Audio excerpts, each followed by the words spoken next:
Israel confirmed second hostage exchange. 46 Palestinian citizens will be released in exchange for 14 Israeli citizens. In Cuba, the people pays tribute to the historic leader of the revolution, Fidel Castro, on the 7th anniversary of his death. And in Burkina Faso, authorities registered over 300 deaths from dengue fever in 1 month.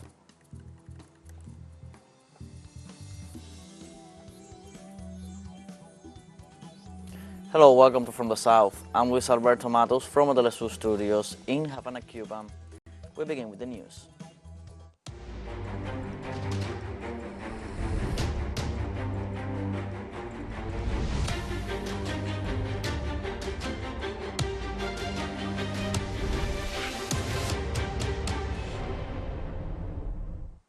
Israel confirmed on Saturday that 46 Palestinian citizens will be released after 4 p.m. in a second hostage exchange. In turn, 14 Israeli citizens will be handed over by Hamas to the International Red Cross in Egypt. According to the office of the Israeli Prime Minister Benjamin Netanyahu, after 14 Israeli citizens complete their return to their country, Israel will release 46 Palestinian citizens out of more than 8,000 held in arbitrary detention. A Palestinian mother sentenced to 10 years in prison and who was released on Friday claimed that her crime had been driving her car near a soldier of the occupying army. The Israeli military order 1651 states that disturbing one of its soldiers can be considered a crime. This Saturday is the second day of the humanitarian truce agreed with Israel.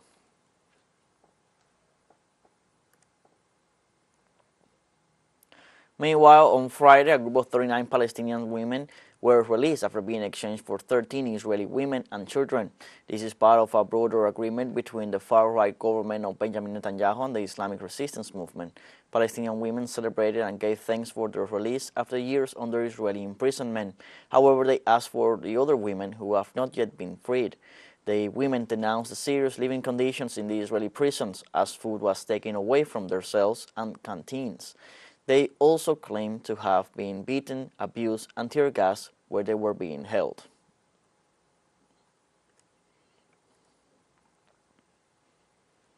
In Palestine, the truce between Hamas resistance movement and Israeli forces entered its second day. Meanwhile, rescuers and medical personnel continue the work of removing the bodies of Palestinians killed during the last few days.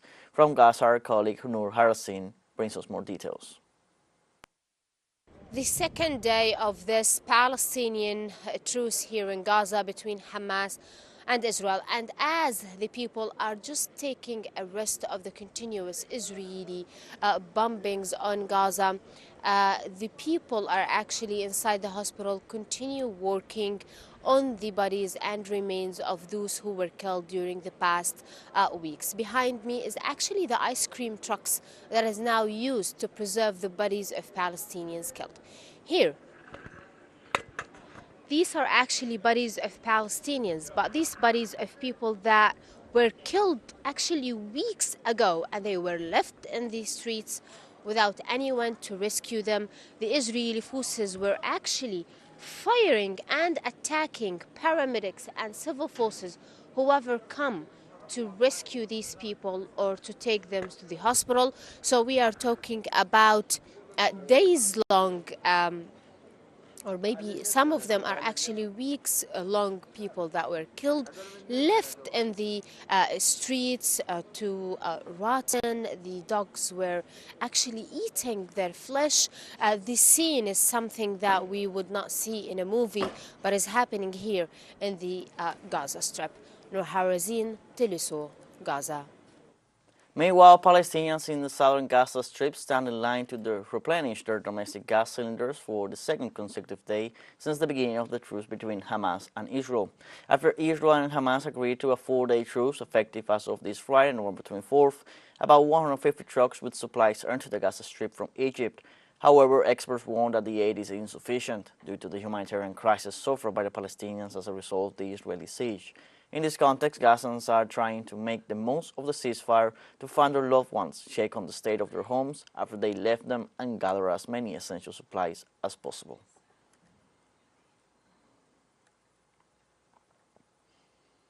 The World Health Organization expressed grave concern, claiming to have no information about the director of the Al-Shifa Hospital and other workers arrested by the Zionist army. According to the agency, Dr. Muhammad Abu Salmeya was arrested on November 22nd, along with 5 other workers while participating in a UN mission to evacuate patients. Since that day, there is no information about 4 of the detainees, including the hospital director, while 2 others were released.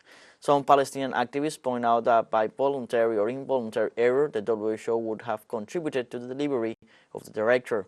The World Agency has demanded guarantees for the life and physical integrity of the detainees.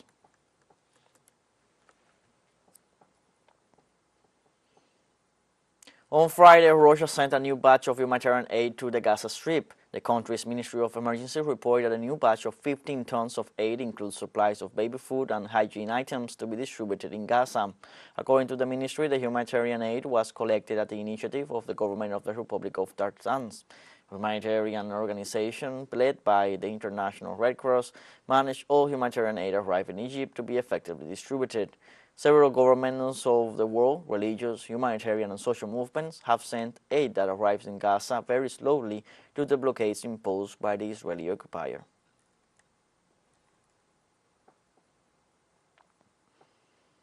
Spain summoned Israel's ambassador in Madrid on Saturday to ask for explanation after what they consider Tel Aviv's serious accusations against the Spanish government. Spain's Foreign Minister José Manuel Álvarez explained on Friday that the purpose to summon Israeli Ambassador Rodi Karadian Gordon is to demand clarification over the statement made by that nation's Foreign Minister Eli Cohen, who said that the Spanish President Pedro Sánchez supports terrorism.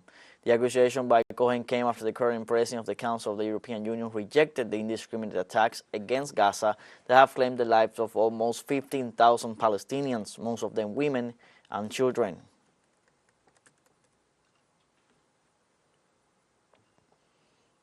And in Venezuela, the workers of our multimedia company teleSUR paid tribute to the journalist murdered in Palestine. The event was attended by the ambassador of Palestine in Venezuela, Fadi Al-Saben, and representatives of various organizations. Likewise, since the beginning of the conflict last October 7th, at least 60 journalists have been reported murdered, in some cases together with their families, in the face of the attacks carried out by the Tel Aviv against the Palestinian people. According to the Palestinian authorities, more than 14,500 people have been killed by the bombing so far, including around 6,000 children.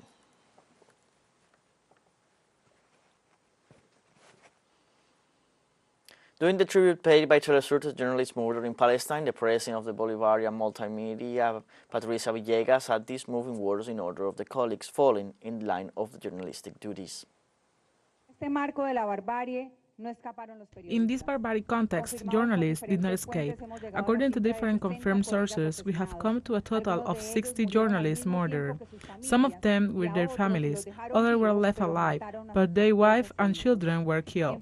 In short, it is horror in time of lives, likes, emoticons, and followers. We wanted to take this time to light a candle, to print a poster with the name of our colleagues, to tell them from this fabulous city, birthplace of Bolivar, located in the south of the world, that other journalists remember and honor them. That we understand, like no one else, what it means not to abandon a job, no matter how difficult their circumstances are. And we understand the inner flame-cold commitment and loyalty to the people we see suffer and fight, cry and resist. This tribute is from colleagues to colleagues, for those who are not here today, but it's also for those who will kill them. To them we say, we are millions. We will not be able to silence us. Those we honor today have become another reason to move on, to connect with the good souls of this world who deserve the efforts and our dedication. From teleSUR, we honor them, but we also promise to remember them every day in the endless struggle to build media that decide to denounce barbarism without euphemism. Let's take a short break, but remember you can join us on TikTok at teleSUR English, where you will find news in different formats, news updates, and much more. Other stories coming up. Stay with us.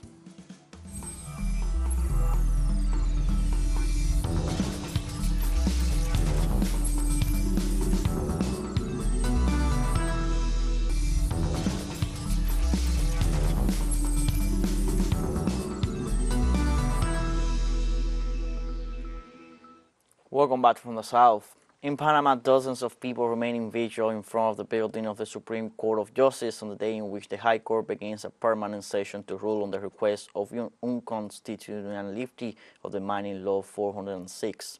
The ruling on the request for unconstitutionality of Law 406, by which the executive branch granted the concession of the Donoso mine to the multinational First Quantum for a period of 20 years, is awaited. More than 100 people from different organizations have been waiting in front of the most important court of Panama since November 13th, a country that has been paralyzed for more than a month due to the massive and continuous mobilizations and blockades that have been replicated throughout the country against mining in Panama.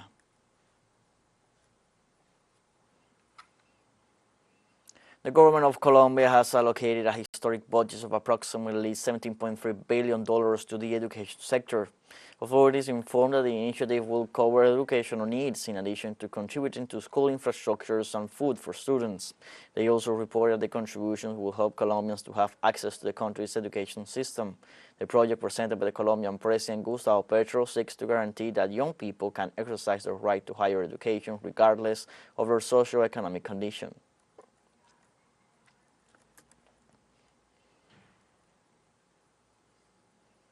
In Venezuela, the Secretary of Vice President for Sovereignty, Security and Peace and Minister of Defense Vladimir Padrino Lopez assured that the Geneva Agreement is the only way to resolve the dispute over the territory of the Essequibo.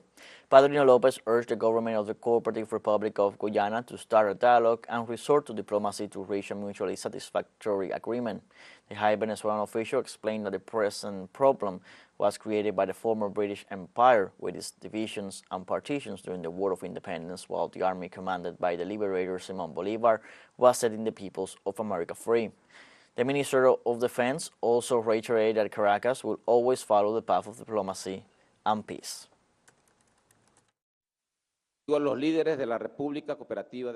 Leaders of the Cooperative Republic of Guyana.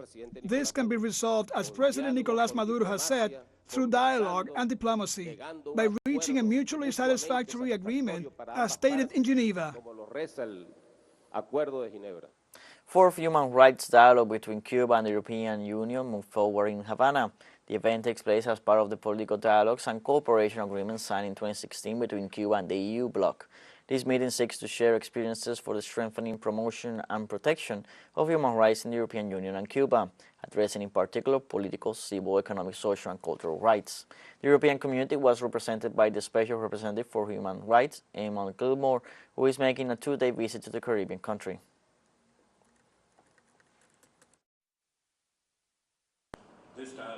Today we hope to address different issues in terms of social, economic, cultural and political rights. And it is true that we have common views on these subjects. But there will also be topics in which we will challenge and we will also question. I think this is what it is about. It is about achieving this debate in an open, direct way, and that we address these issues within the framework of the Economic Cooperation Agreement and political dialogue.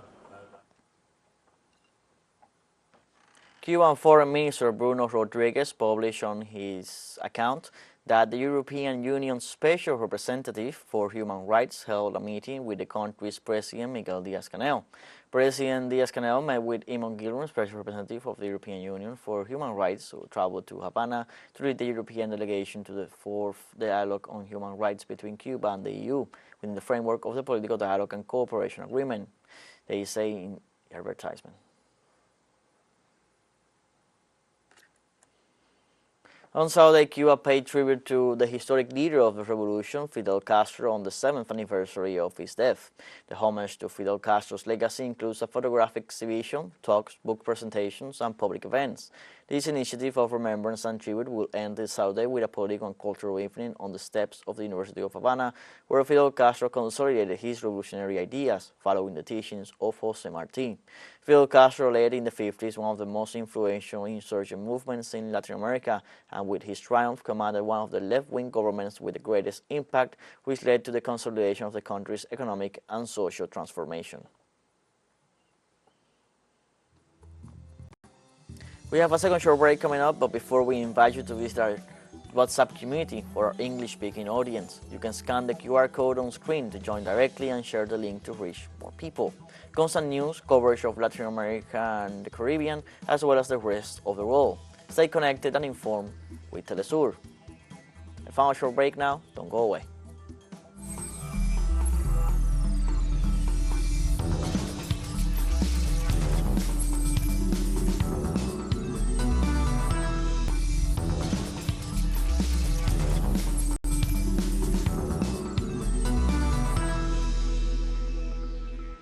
Welcome back from the south. On Saturday, a fire broke out in a building in a northern Paris suburb, killing 3 people and injuring 8. Officials added that among the injured is a child who is in critical condition. Police reported that the fire started at 2 a.m. local time on the ground floor of the building in Staines, an immigrant majority town about 15 kilometers from Paris. 24 fire engines and 88 firefighters battled to put out the blaze, and 1 fireman was slightly injured. The other residents of the building were evacuated and given shelter in a sports hall. Authorities launched an inquiry into the cause of the fire.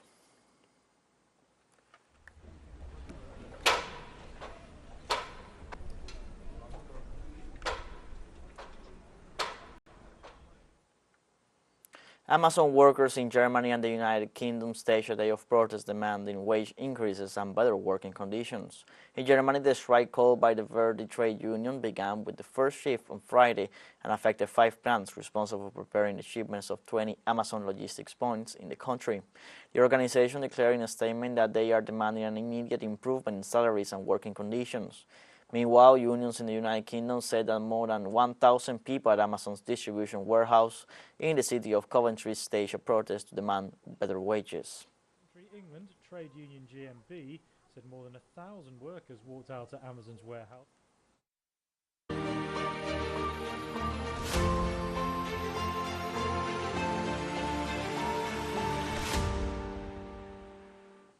The Russian Federation warned that the possible creation of the so-called military Schengen will lead to increased tension in Europe. The Kremlin pointed out that NATO's statements on this mechanism means keeping the confrontation with Russia alive. Moscow claims that the military alliance stopped considering Russia as a conditional adversary to treat it as an obvious enemy. The Russian government points out that Europe's maneuvers underline its unwillingness to listen to the implications of the military Schengen.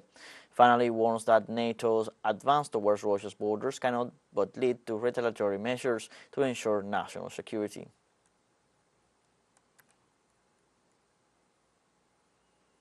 On Saturday, the Chinese People's Liberation Army began military drills on the Chinese side of the border with Myanmar.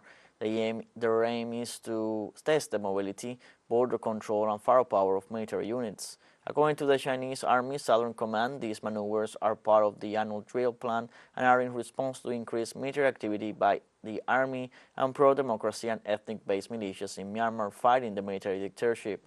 A spokesman for the Chinese Army Southern Command said their soldiers are always ready to defend state sovereignty, border stability, and the safety of people's life and property.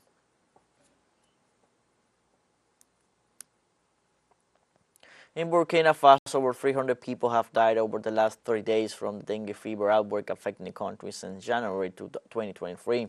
According to a recent report by the country's health ministry, only from mid-October to mid-November, the ongoing dengue fever epidemic killed 356 people, bringing the death toll to 570, whereas the total number of suspected cases stands at 123,804. In an attempt to curb the spread of this mosquito-borne disease, the government has started fumigating against mosquitoes in the capital, Ouagadougou, and in the city of Bobo-Dioulasso, which are the most affected by the dengue epidemic.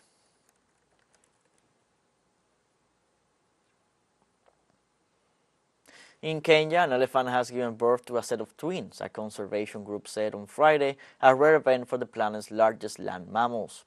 Save the Elephant said that the twins, both female, were born in Samburu National Reserve in northern Kenya to a mother named Alto, describing it as double joy. Twins make up only about 1% of elephant birth, although another pair, one male and one female, were born in the same reserve in early 2022. A video posted on X, formerly Twitter, by Save the Elephants showed the baby elephants feeding from their mother alongside other members of the herd. African elephants have the largest gestation period of any living mammal, carrying their young for nearly 22 months and give birth roughly every 4 years.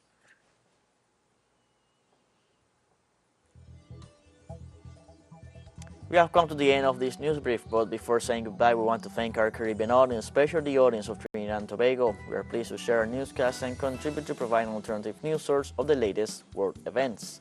You can find these and many other stories on our website at telesurenglish.net, and you can also join us on social media on Facebook, X, Instagram, Telegram, and TikTok. For telesur English, I'm Luis Alberto Matos. Thank you for watching.